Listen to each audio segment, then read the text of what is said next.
జగన్మోహన్ రెడ్డి గారిని పవన్ కళ్యాణ్ గారు వదిలేలా లేడండి. ఎలా అంటే ఆయనకి ఉన్న వైరం తెలిసిందే మనందరికీ. ఎక్కడైతే చెడిందో తెలియదు కానీ మొత్తానికి ఫస్ట్ నుంచి జగన్మోహన్ రెడ్డి గారినే టార్గెట్ చేస్తారు పవన్ కళ్యాణ్ గారు. ఈ విషయం నేను చెప్పనవసరంలా, మీ అందరికీ తెలిసిన విషయమే.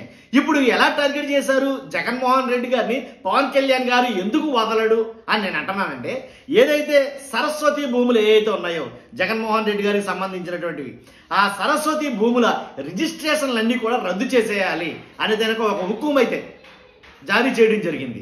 కాబట్టి అసైన్డ్ భూములుగా గుర్తించి విక్రయించిన రైతులకు నోటీసులు ఇవ్వడం అయితే జరిగింది. ఏదైతే మాజీ ముఖ్యమంత్రి జగన్ గారి ఆయనకి చెందినటువంటి సరస్వతి పవర్ ఇండస్ట్రీస్ పేరుతో పల్నాడు జిల్లా మాచవరం మండలంలో 2015లో రిజిస్ట్రేషన్ చేసిన భూముల్లోని 24 ఎకరాల సుమారు ఎకరాల రిజిస్ట్రేషన్ను అధికారులు రద్దు చేశారు. అర్థమైంది కదండి.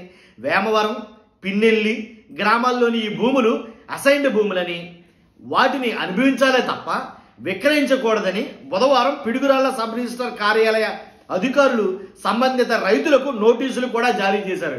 ఎలా అమ్మేస్తారు మీరు ఆ భూముల్ని? జగన్మోహన్ రెడ్డి గారు అడిగితే మాత్రం మీరు అమ్మేస్తారా? అమ్మటానికి మీకు ఎక్కడ అసలు? అవి అమ్మటానికి మీరు ఎలా అమ్ముతారు, కొనడానికి ఆయన ఎలా కొంటాడు? కాబట్టి ఇవి అమ్మటానికి వీల్లేదు, మీరు అనుభవించాలే తప్ప అనేది చెప్పడం జరిగింది వాళ్ళకి. కాబట్టి ఏదైతే నోటీసులు కూడా జారీ చేయడం జరిగింది. కలెక్టర్ అరుణ్ బాబు ఆదేశాలతో మాచవరం తహసీల్దార్ క్షమారాణి ఇచ్చిన నివేదిక ఆధారంగా ఈ చర్యలు తీసుకున్నారు. వేమవరం సర్వే నంబరు 792లో 20 ఎకరాలు, పిన్నెల్లి సర్వే నంబరు 464/3లో 4 ఎకరాల 84 సెంట్లు సంబంధించి 6 డాక్యుమెంట్లను రద్దు చేసేయడం జరిగింది. మనం ఫస్ట్ నుంచి అనుకుంటున్న మాట ఇది.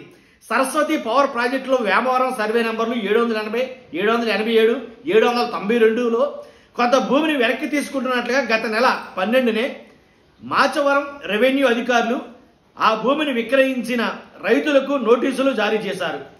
కాబట్టి జారీ చేసిన ఏదైతే ఈ నోటీసులు ఏవైతే జారీ చేశారో, నోటీసులు జారీ చేసిన ప్రతి రైతు నుంచి కూడాను వాటిని రిజిస్ట్రేషన్, ఆ భూములకు సంబంధించిన రిజిస్ట్రేషన్లు అయితే కనుక రద్దు చేయడం జరిగింది. కాబట్టి ఈ సరస్వతి భూములు ఇంకా ఇంకా నడుస్తుంది. ఇప్పుడే కాదు, ఇంకా చాలా టైం ఉంది.